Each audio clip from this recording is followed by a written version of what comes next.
So I will let our two speakers introduce themselves. We have Sasha and Dennis. Um, yeah, so we'll start with Dennis if you'd like to give us a quick intro of who you are. Um, Hi, folks. I was active at NYU Uptown, um, the campus which the university abandoned not long after I was there because the Bronx was getting a little colorful. And so they gave up the campus, and it's now Bronx Community College. Um, and I was there at basically the end of the 60s, which was a high point in the struggle on campus in this country overall and at NYU. And I wasn't clear on the character of this, so I'm going to give you a couple of brief remarks, and then if people have questions, uh, I've thought a lot about this and even written about it on organizing. But one of the things that Mindy posed to me was the question of divestment struggles. And interestingly, we didn't have them, even though there were a lot of struggles at NYU. At the late 60s became a time where there were any number of sort of, well, why I'm saying this, okay, rather than give sort of war stories and stuff, the question that we're really looking at is how do students struggle with university administrations, and how do they link campus-based struggles with sort of broader social movements and social issues. And the divestment thing, and I'll talk about this very briefly in a minute, although it came after our time, has been a major thing on campus and on campus struggles for decades now. When we were coming up when I was a student at the end of the 60s, we weren't unaware that money was a big thing. There was a whole spate of campus power studies. I don't know. Does this show right, or do I have to reverse my screen? No, we can see it. Okay, who rules Columbia? Through the Looking Glass, a campus guide to Stanford, radical guide to Stanford.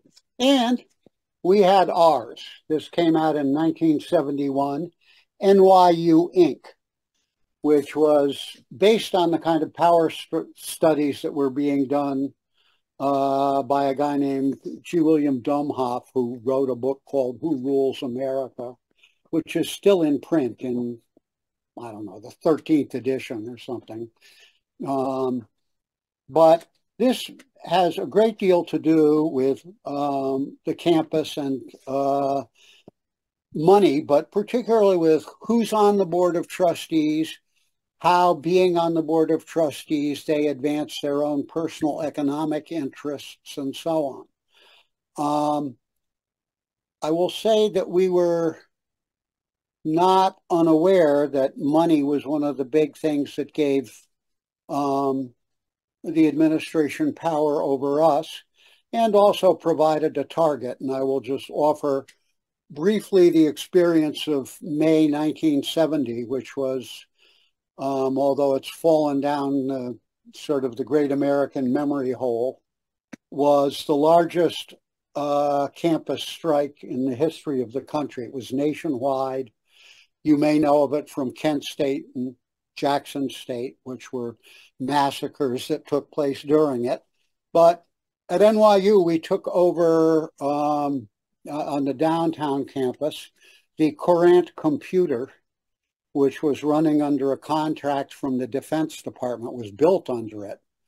This huge couple floor computing system, which didn't do anything that your cell phone can't do now, but it was an earlier period. We took over the computer and held it hostage for the university to provide bail for a Panther political prisoner. And so we knew they had money, and we had some thoughts about what they should be doing with it.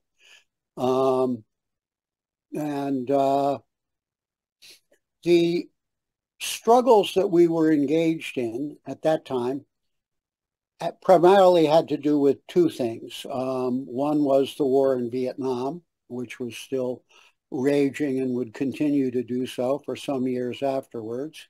And the other was the struggles of the Black community, which some of us had been involved with going back to the Civil Rights Movement, the period of urban rebellions in the late 60s, and so on. And one of the main principles that we worked on is, if you want to organize among students, you have to look for where are the links between what's going on the campus and what's going on the broader social issues. And the Vietnam War, of course, made that very easy.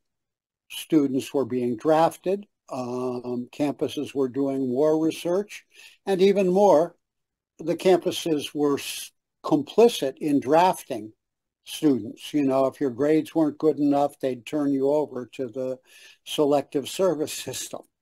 So that was a really sharp, clear contradiction that we built a movement on through the late 60s.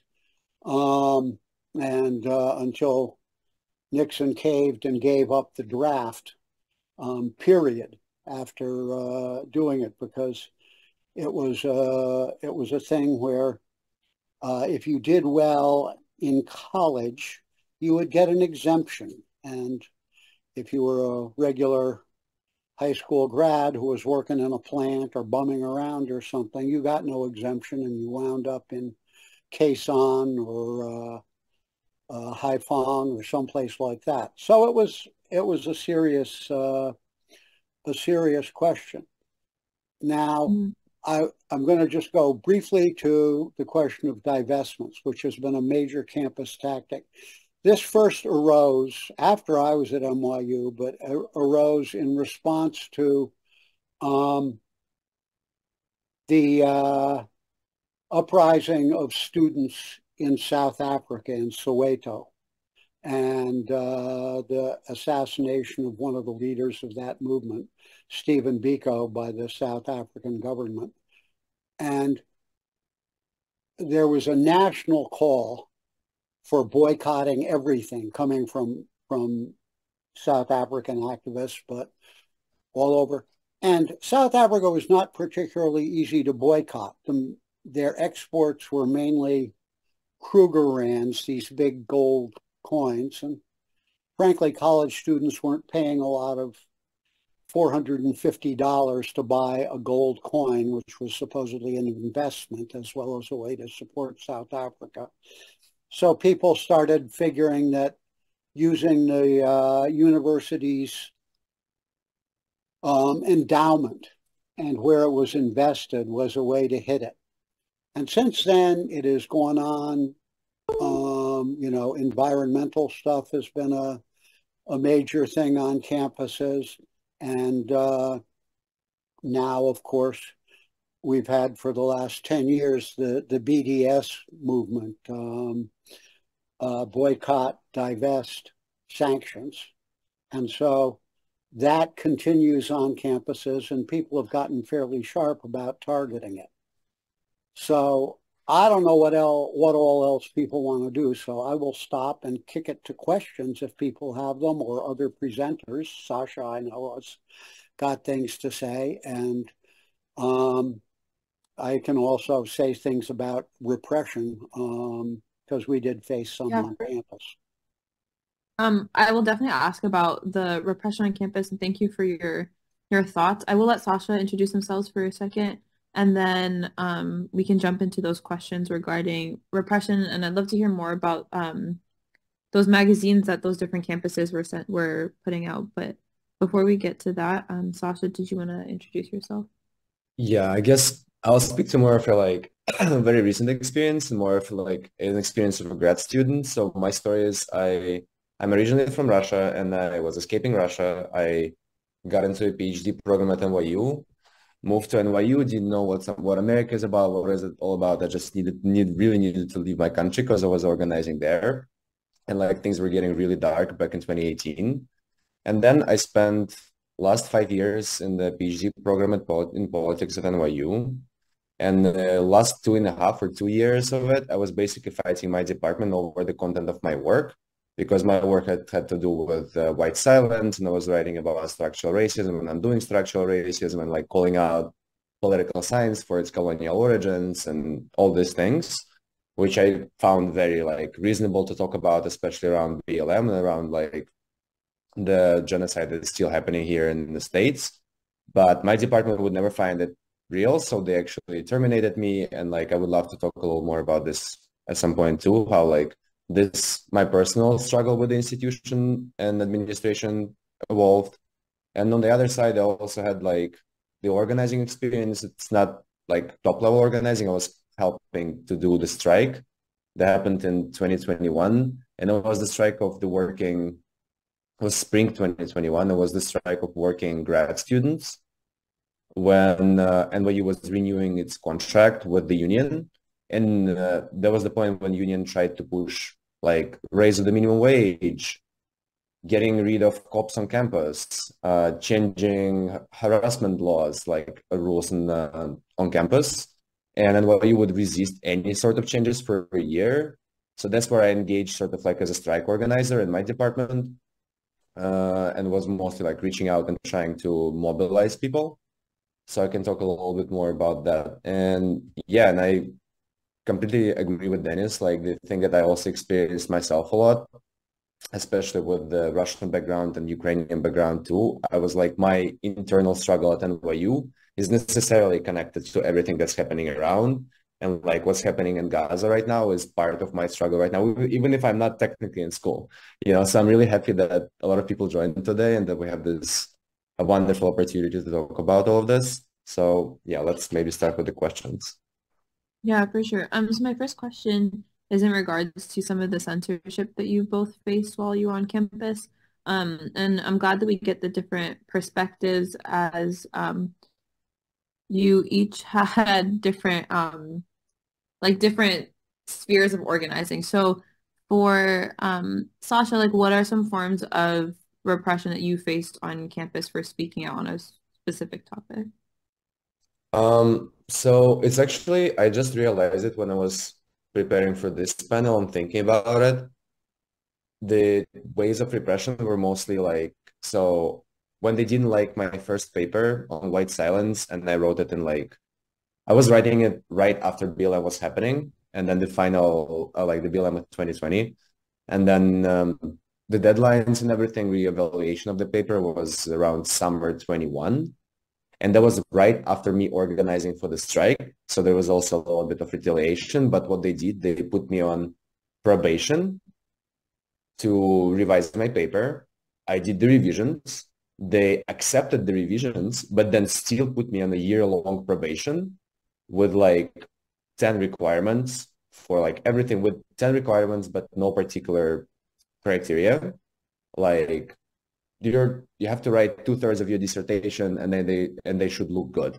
And that these are all the criteria that they gave me. So after a year of work, and I was at the same time teaching, I was like contributing a lot to my department still, and like, but still trying to write a dissertation on doing structural racism.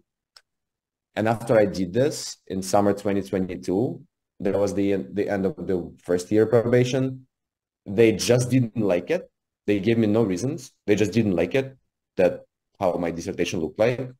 And they put me on another probation for half a year and stopped paying me PhD stipend. So the PhD stipend was my main source of income. Like I'm an international student. I'm like not getting money from my family. I could not work because I'm on international student visa. And I was about to move, like I was in between apartments and everything. And that's where like 2 weeks before I was supposed to get the payment, they just stopped paying me my scholarship and said, you have to rewrite your dissertation. So I did the figure things out. I rewrote the dissertation. And then in January 23, they didn't like it again and they just terminated me. And after Seeing that, I was going to say that's thank you for sharing that because we're also seeing on campus that some students are being threatened with their scholarships for their activism.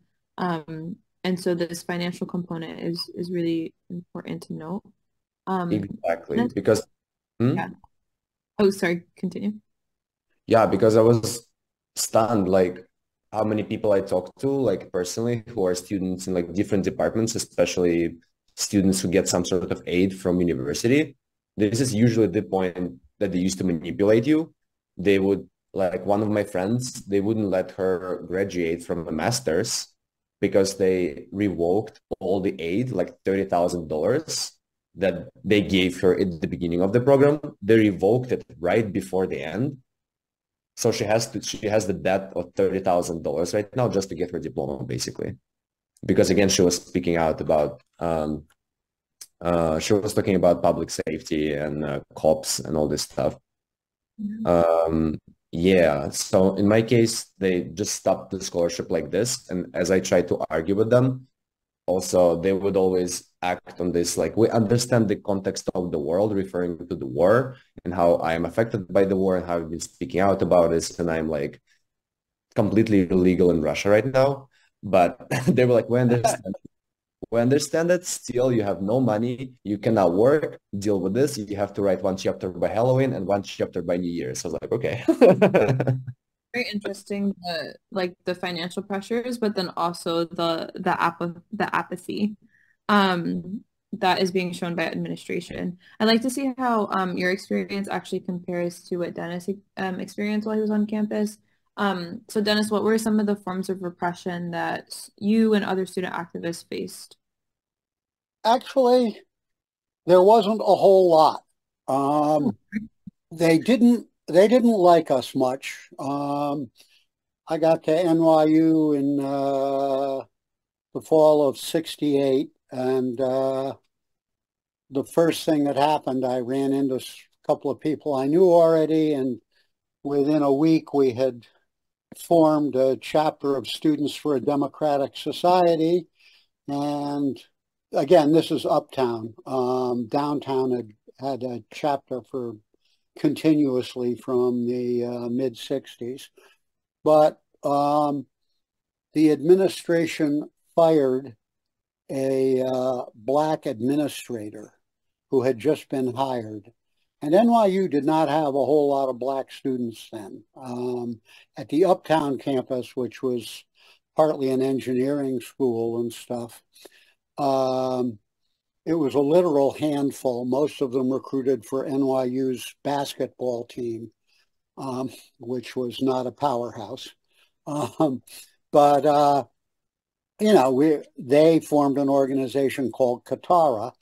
And when this administrator, Hatchett, was fired, they came to the newly formed SDS chapter and said, we're not going to tell you what to do, but if you want suggestions, you might take over the library, or I forget, they gave us another building, which of course meant they were going to take over the administration building. So we did. Infiltrated people in through the night, you know, jimmied windows and filled the library up before they knew what was happening. And we were kind of off to the races, but nobody was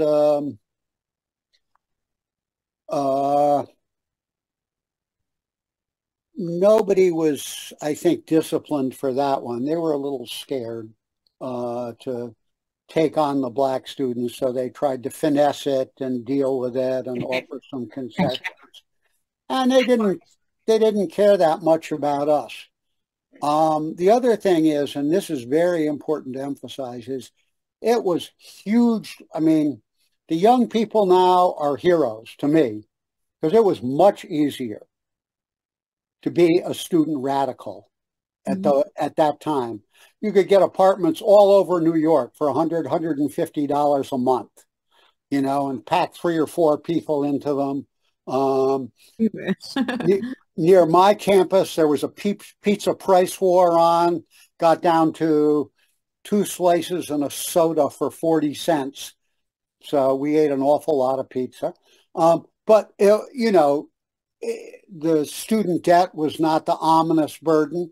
And also, and I think this is very different too, for a lot of us, we actually didn't give a fuck about college. We were more interested in being activists and carrying on the struggle. You could say, I mean, they could have thrown me out if they wanted, but they made a tactical error at the end of that school year, the 68-69 school year. They gave me a compulsory leave of absence for academic reasons, meaning I had flunked everything because I didn't go to class. But that was a tactical error because that meant I was still a registered student. So I spent the next year on campus, in part. I was doing other stuff too, but helping organize and build it. And since I was still credentialed student, had my ID badge and stuff because they hadn't taken away my student status, I was just on a leave of absence. So I was able to organize for another year. And then I moved on to other forms of radicalism. So I say this, it was really easy to be a student radical compared with that. Now, other people did get thrown out. We had a couple of professors fired downtown at NYU.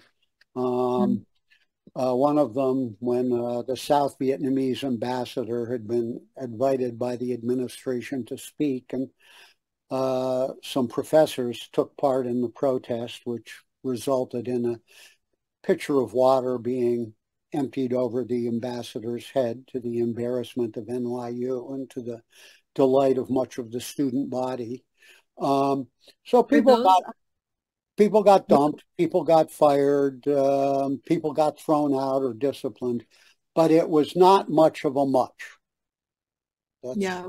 My question is actually, were any of those professors reinstated? Like, were you able to rally around them, or they were just let go? No, we had campaigns to save their jobs and stuff, but basically those were not that easy to win because they only did it with a couple of people, and they had determined that these professors were real sources of difficulty. And the ones that they chose to fire, actually, I shouldn't say professors. I think most of them were associate professors or instructors or something. So they didn't have tenure. They didn't have those kind of protections. And when that was going on, students were not going to concentrate on that because we had bigger fish to fry, essentially. We were trying to, after we had taken over the NYU campus, downtown and uptown in May 1970, we were setting up freedom schools in the Bronx for people. We were doing a lot of outreach, helping high school students put out underground newspapers, doing tenant organizing and so on. So we were actually sort of in the process of moving off campus. And the professors who were fired really didn't, I mean, they were not going to battle it it wasn't war to the knife. They'd been teaching for a couple of years, and there were more interesting things to do. Yeah. Okay, so I love that you were also pointing to moving towards organizing off campus. There are 2 questions in the chat. One, I think, is for Dennis about how your organizing was covered by local news or NYU news, and then the second one is for Sasha about the reasons admin cited for your repression. So we'll start with Sasha and then we'll jump to Dennis again. So I'll let Sasha go first on this. Yeah, let me speak a little bit to the policy and like the sort of the litigation that was happening with my termination, reinstatement, and then the second termination, they were quoting a handbook of my program. The handbook is written by the director of the graduate studies for my particular department. So it's like a really small document. They wrote it as I was already in the program. They wrote it maybe like the same year as my trouble started. So like it was like the rules were changing as they were going with repression. But that's what they were citing.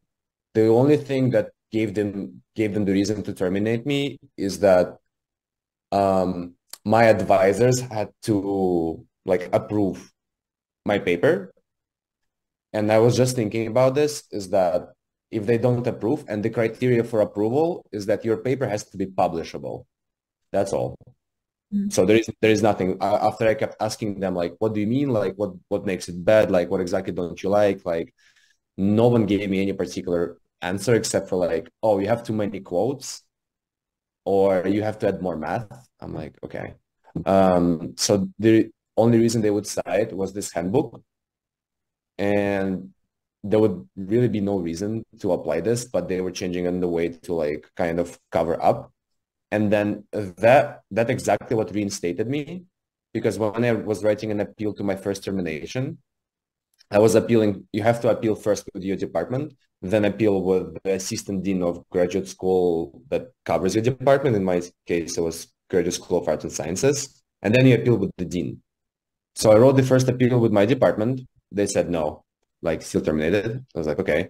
Then I wrote an appeal to Graduate School of Arts and Sciences, and I was talking to assistant dean who was like in charge of the situation, and he was like, yeah, your department really fucked up because they were changing all these rules and they didn't have to terminate you. They by themselves changing those rules that they were trying to repress you with. They were fucked up to the Graduate School of Arts and Sciences that's above them. So basically, he reinstated me, saying that the whole original decision was ungrounded. There was no ground for the original decision. He reinstated me, but then gave all the power back to my department.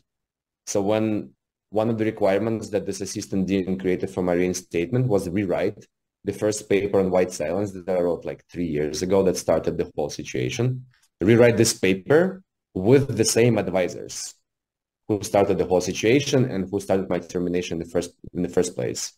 So when I reached out to the director of my program being, hey, like there's potential conflict here, like clearly I haven't worked with these people for so long and like they have an interest with like getting rid of me. Can I change to other advisors? The director of my program went, you saw the email from the assistant deal. It's in my power now, so no.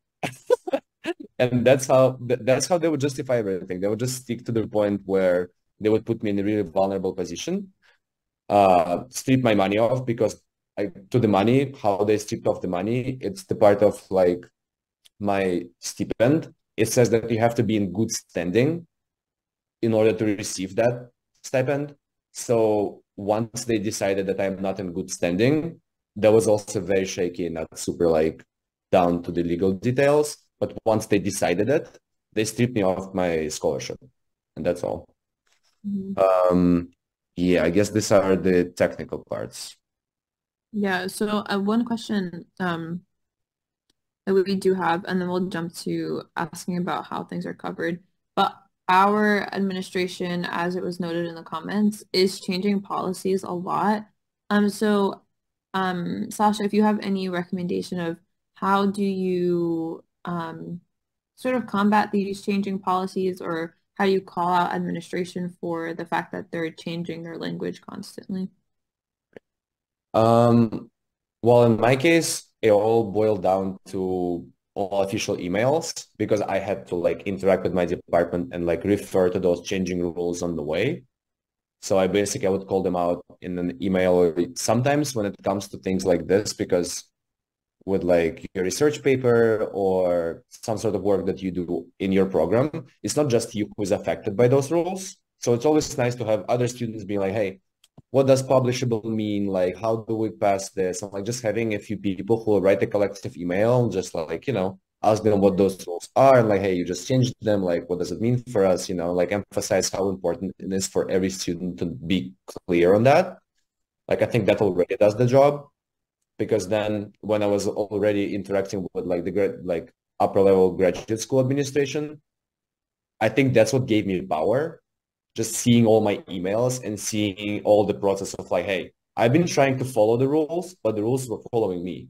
So once the graduate school saw this, they're like, okay, so we really can't say anything like this. You did it. And the assistant dean literally told me, I was like, Sasha, thank you so much for a great appeal. It's a really well-written appeal. Like, thank you. So I guess my like vision right now is that you need to definitely see where these rules are, if there are handbooks of the program or something that makes sure that you're in good standing and that you're getting all your financial aid, because financial aid has always different regulations. So you need to take a look into this, see people who are affected by that, most likely everyone around you in the program, especially those who are active and speaking out. And then just like reach out and ask questions from the director of the program, and just like sort of be loud in the sense of be present and like saying that we know what you're doing, we know what you're doing, we just want to be in touch and like not lose anything. Because I feel like there was also the part that everyone was afraid of among graduate students when the strike was happening in 2021, because everyone is afraid of retaliation. And I feel like my case is an example of retaliation for sure.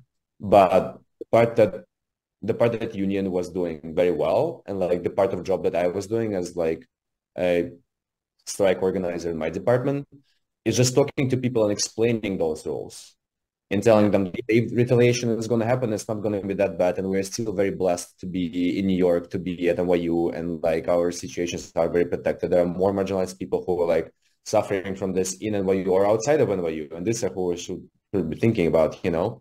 But this reaching out and already like being in touch with administration and other people about the rules, I feel like helped a lot. That's where So all I'm the here. like we can say nothing. Yeah, a lot of keeping a paper trail, of speaking out while you're in your department and not being afraid to speak out because of retaliation, and that there's also strength in numbers. And so this idea of we keep each other safe is definitely important. I'm going to jump to a question for Dennis, and then we'll come back to you, Sasha. So for Dennis, how did local news or NYU news cover your organizing, or did you all cover your organizing through that magazine that you showed us? How did that work? Okay. One, this is not a magazine. This is a study, almost an academic study that we used. Um, there's a lessons for campus organizing in this. I don't know how important campus newspapers are now. And in New York, they weren't super important because the city had, competing. You had 3, 4 dailies that people looked at. But they also had um, basically media departments. I think then it was called journalism departments. And so there was the Heights daily newspaper from up on campus. And then downtown, I think it was the Washington Square News. I have some old copies of it here that I could show you. And the thing is, those were people, media stuff then. Yes, there was television, there was this, but the newspapers were the big deal, and people wanted to be in the newspapers. And we were part of a generational upsurge. So all the people on campus who worked on the newspaper were basically sympathetic. And we cultivated them to make sure they stayed sympathetic. And we gave them stories and information. If somebody leaked us, for example, documents about a mathematical research project that was going on in the Heights, calculating kill ratios for different types of weapon systems, we let them have it and leak it, and they got excited and had a scoop and stuff, and we tried to do a campaign around it, but didn't go that far. But nonetheless, people really like that. who are working this. And there are other institutions, student government. You can always get some sympathizers into student government. If you have radical organizations, do not, I repeat, do not dissolve your organization into a campaign and take over the student government. Just let people who are adjacent, who are friendly, do it, because otherwise you'll lose your ability to do a lot of your organizing. As far as the news, it was an odd time. I mean, this was a period where I like to say for 2-3 years, from 67 through 70, it was like the New York Times had a student revolution section, because 3-4 days a week, there would be some kind of reporting on major campus upheavals. And we'd sit and we'd read it, We didn't have the internet or anything, so you'd look, the University of East Dakota at Tennis Elbow just took over the administration building. That's cool. Does anybody know anybody there? And so we would get coverage at that point. They weren't able to blank it out because it was what was happening, and it was around particularly the anti-war movement. So a lot of the media sort of thought that the student movement might help end that thing. So for the study that you showed us, how did you share that? Like, who was the audience for that? How was it distributed? For These things? Yeah. The audience was just, we had them to, we would do leaflets. I mean, we didn't have a regular newspaper on campus. Sometimes we would sell the Black Panther Party paper, which was a weekly, and which relied for a large part of their circulation on campuses around the country, distributing it. And that came out every week like clockwork from 1968 to the late 1970s. And we would get bundles of them and we'd sell them on campus. At NYU, that would cause some kerfluffle that people would recognize now, because a lot of the students said, oh, they're anti-Semites, they support Palestine. And so we'd use that to have discussions and stuff. And we'd start out, we'd distribute a bundle of maybe 20 at the start of the school year. And by the end of that year, we took 2 busloads of people to New Haven, Connecticut for a demonstration about Bobby Seale, who was chairman of the Black Panther Party. So we had literature that we used, but we'd also do flyers all the time.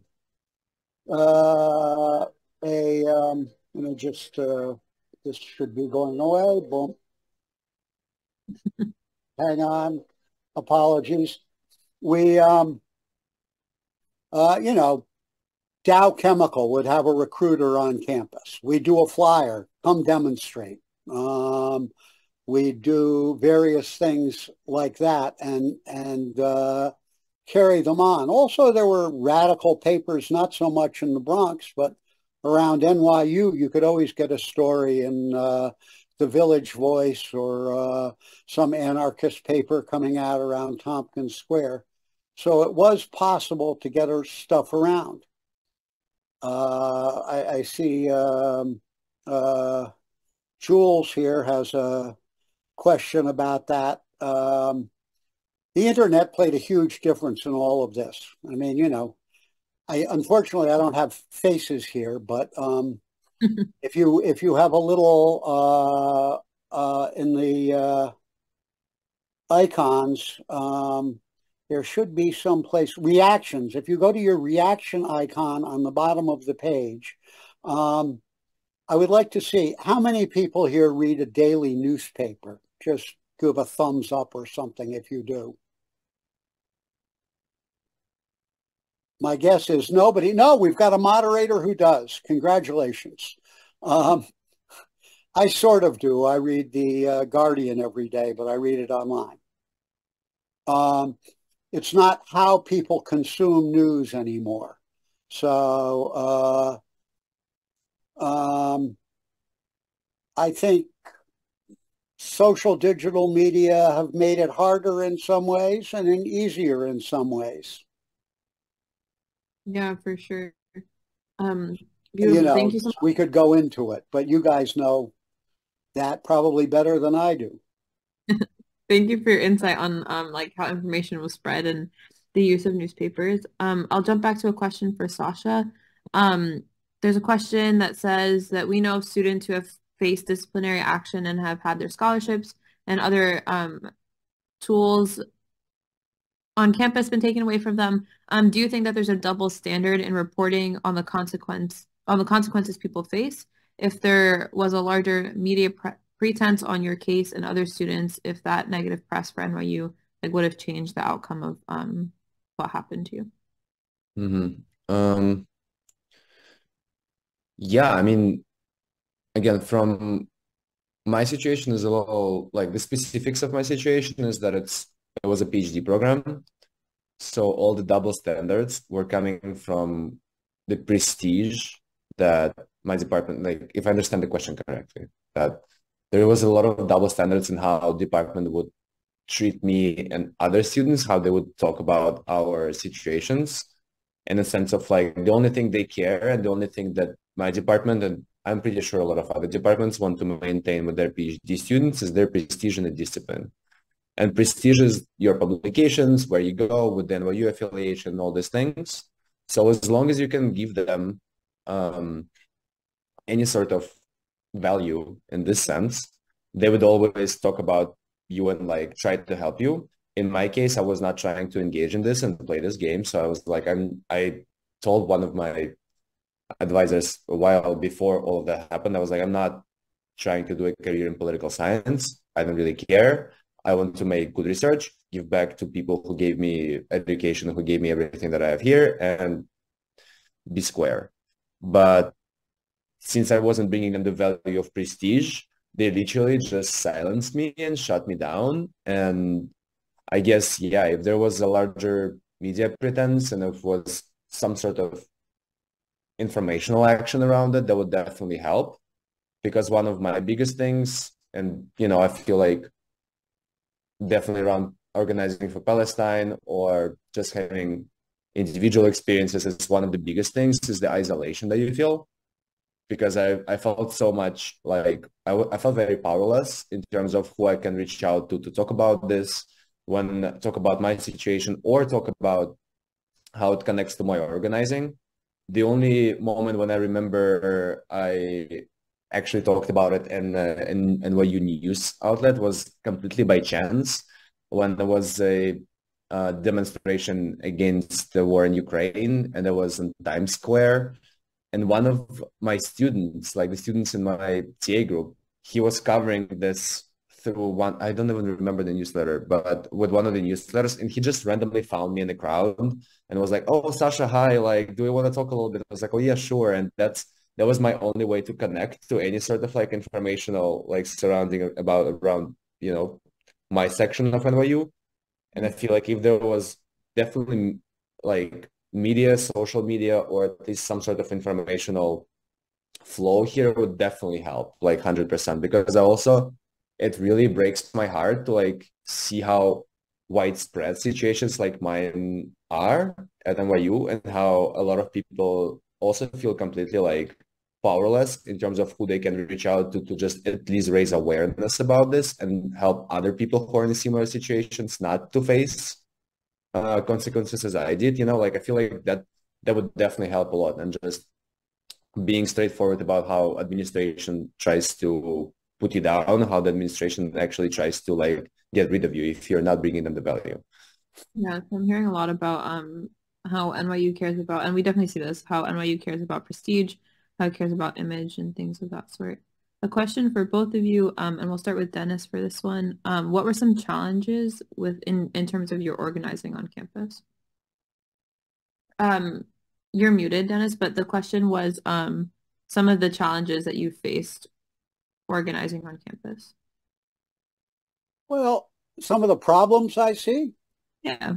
Yeah, well, I mean, students got other stuff to do. They're trying to, especially now, much more than in my day. It's very competitive. It's not enough to get a college diploma. You got to go for your master's. You get your master's, as Sasha is pointing out. I mean, if that's not a jumping off point to try for a PhD, I mean, and so um, I think, I mean, the other thing is the campus is a bubble.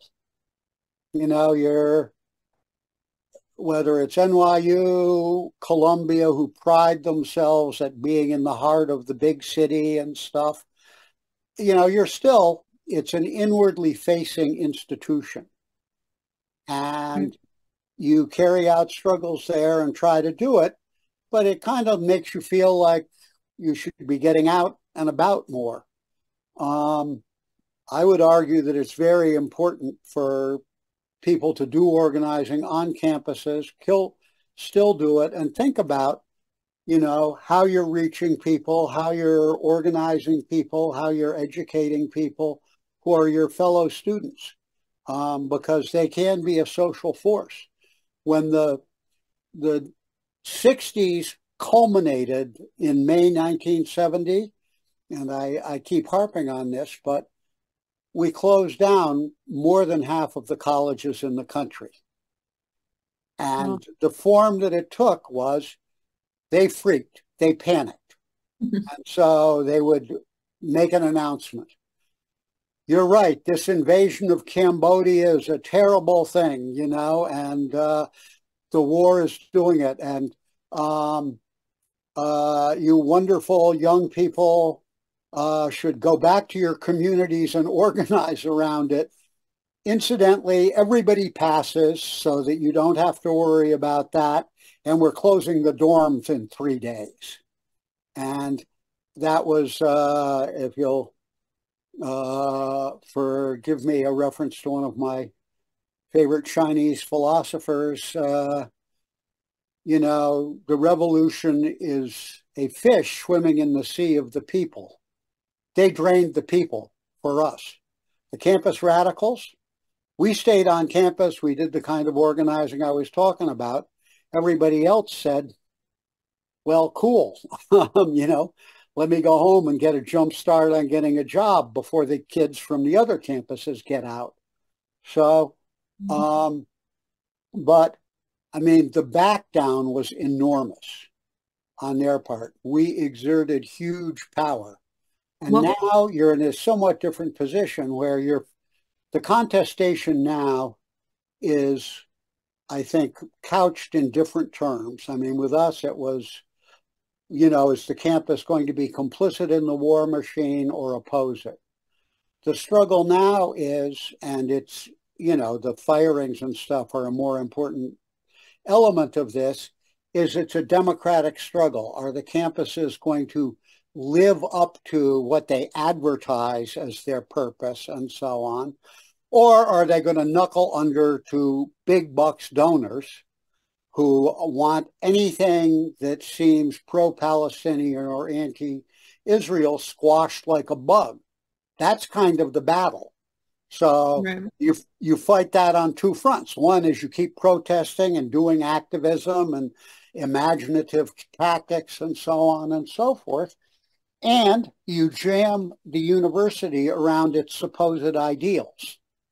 Is this a place for free inquiry? Is this a place where, the future leaders of our country are trained? Or is it an institution that depends on a handful of people who can open it up or shut it down based on, are they going to give money? That's your battle. And to do that, you got to fight it out on the campus first and foremost, while linking up with the broader movement. For sure. My opinion. And I love it. Thank you so much for sharing. Sasha, can you give us some insight into some of the challenges that you think there are in regards to organizing on campus? Privilege. the main challenge in my experience, the more people get settled in their privilege, the more control they are, and the harder it becomes to like deal with them because I feel like I'm thinking mostly about the strike of 2021 because I was kind of caught in between multiple layers of engagement. There's a lot of undergrad students who are organizing this, and these are usually the people who I would talk to and who I would work with. There was a bunch of grad students because it was mostly about grad students strike. It's, all the research assistants, everyone who works in the lab, everyone who provides professors with their research for their tenure, whatever.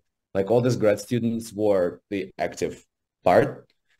Still among grad students, like just levels of political consciousness or levels of engagement on the one side maybe just genuinely low, but also I think what also worked for me to some degree, grad students are really in the shackles of the university, and you kind of give into it. Like this is the type of game that you're trying to survive when you're a grad student.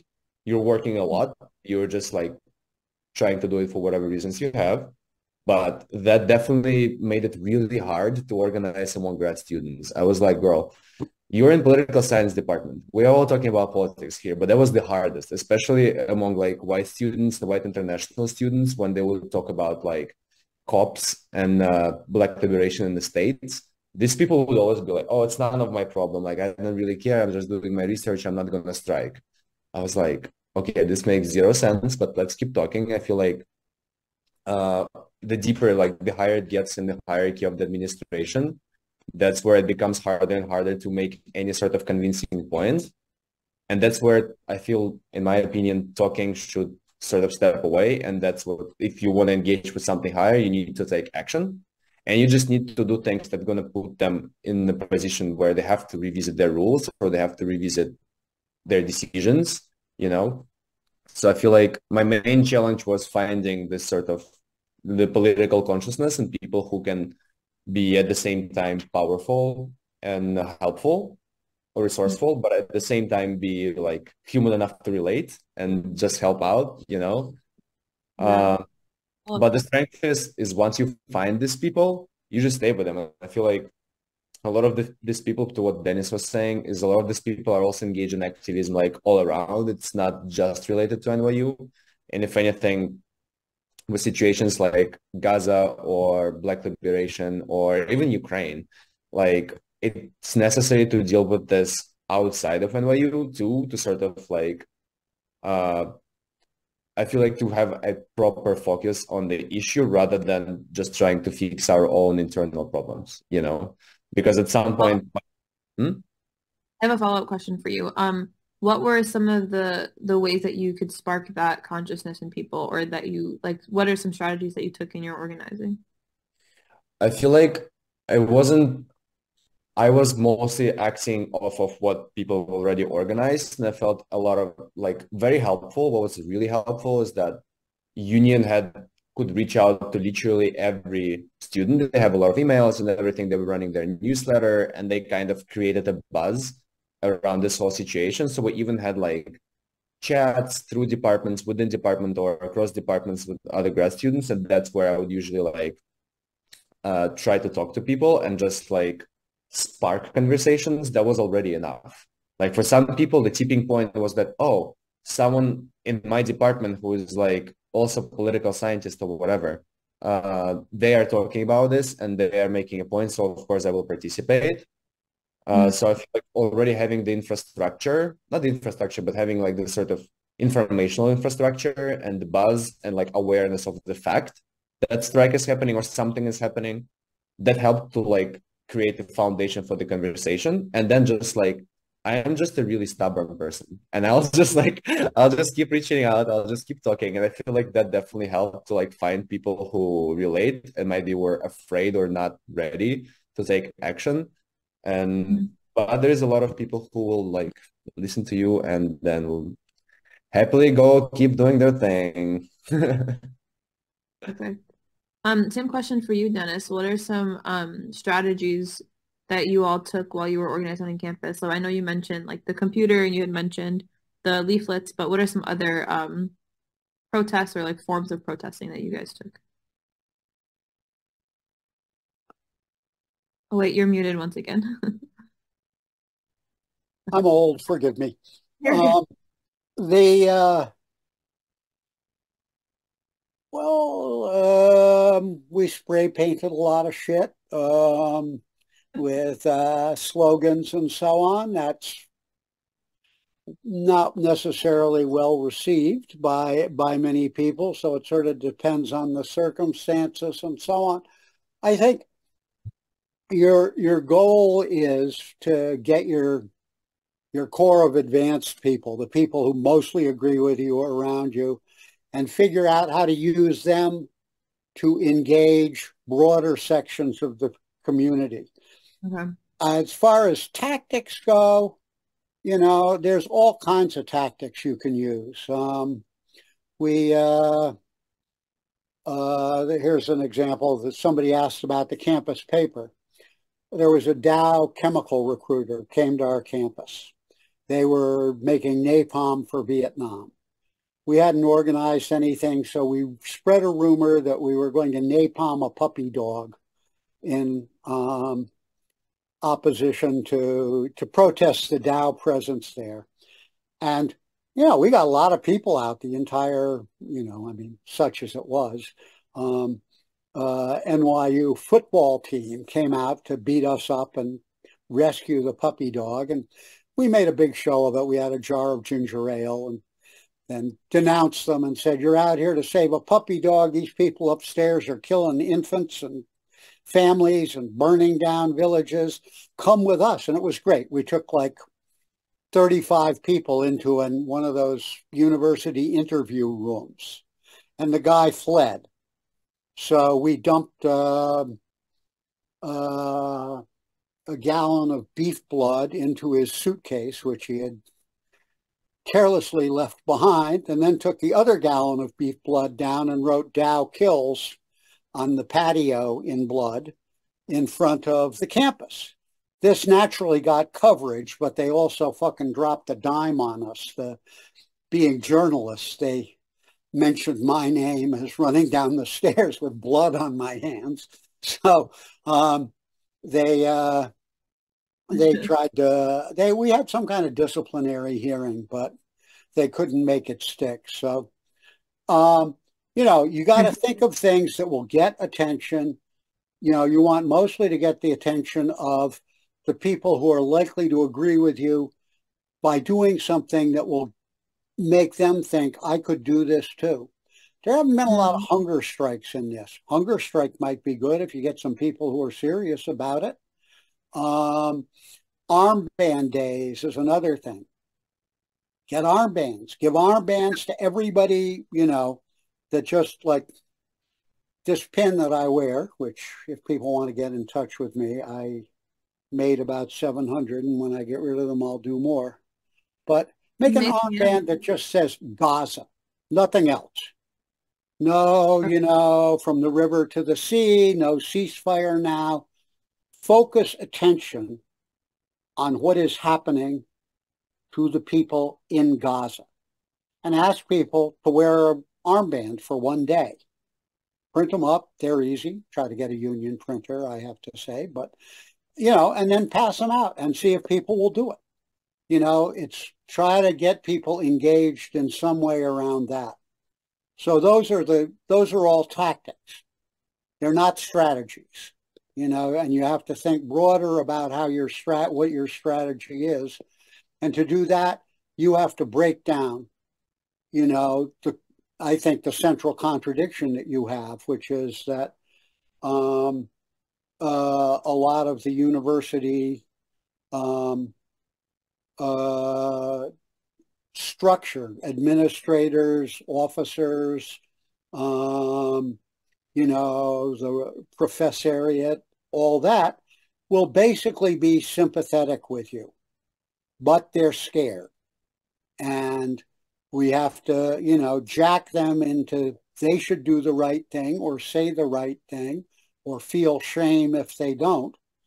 And, point out that people are trying to buy the university, and not just in the way of, they get their name put on a building.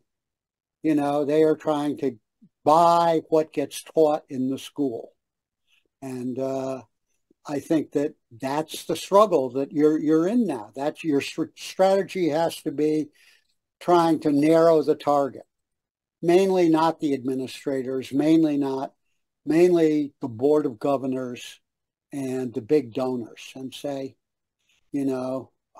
figure out ways that you can say and that you can get other people in the academy to say, you're not the boss of me, to them. Because at the moment they are. Noted. So you said not admin. Who do you suggest you engage? No, you target the administration, especially if they're carrying out repression or shutting down groups and stuff like that, and you make it a struggle. But when they try to double talk and stuff, I mean, some of the stuff they do is just stupid. Okay, so they shut down Students for Justice in Palestine, and they say, Jewish Voices for Peace, and they shut down the campus version, which I don't know if they've done at NYU. They've certainly done it at a lot of campuses. You just form another group. That's all. And you try to form a broad coalition group that you can operate in by getting everybody you can, not just the young Democrats. Get the goddamn chess club, whatever you can, the rugby teams. And they're a part of what you now make as a democratic thing, that we have a right to express our opinions, and to complain about the terrible things that are going on and not to be crushed. So that becomes strategic in the sense that you're trying to build a broad front around the democratic aspect of your demands. For sure. We'll take questions from the audience. You can just throw them in the chat and we'll take a couple, and then we'll thank our speakers and close out. So I'll give it a second so you can write out your questions.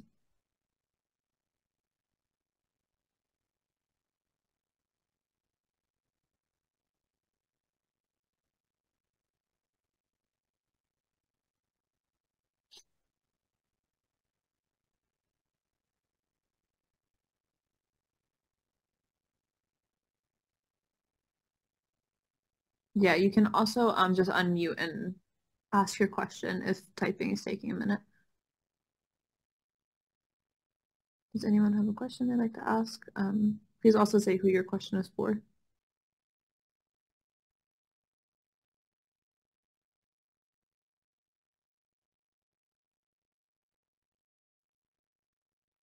Oh, sorry, Dennis, you're also muted. That's why I like having people's pictures, because, I can't tell now looking at this if all those names on the little tic-tac-toe board are actually off in the kitchen making ramen because they're bored as hell. I assure you they're engaged. And if no one is, at least I was. I would love some ramen right now. It's such a good idea, actually. No questions, but that was so interesting. Aha! Ramen. Jules, yes. Proving my great analytical powers here. We'll definitely take your advice to heart. Thank you so much, Sasha and Dennis, for your thoughts and for your insight and your advice. We have recorded the session and we'll share out notes via the transcript. Please be sure to register for tomorrow's session and Wednesday and Thursdays as well. Tomorrow's topic is, I don't remember. We're talking about divestment. Okay, tomorrow. Perfect. Thanks so much. And then Dennis threw his email in the chat. Yeah, anybody wants to get in touch with me, blip me there, and I'll send you my digits or whatever. I'm interested in talking about this, and do give a look if you've got a minute to that the set of stuff at the link I posted a bit above, or the moderator posted.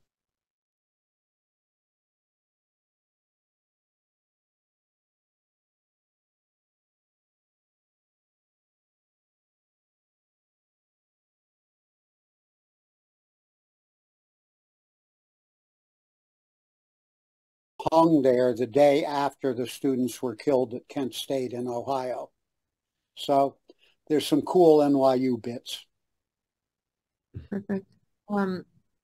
Yeah, well, we'll definitely be in touch. Thank you everyone for reaching out and for joining us tonight. Yeah, and we'll close out for the night. Thank you.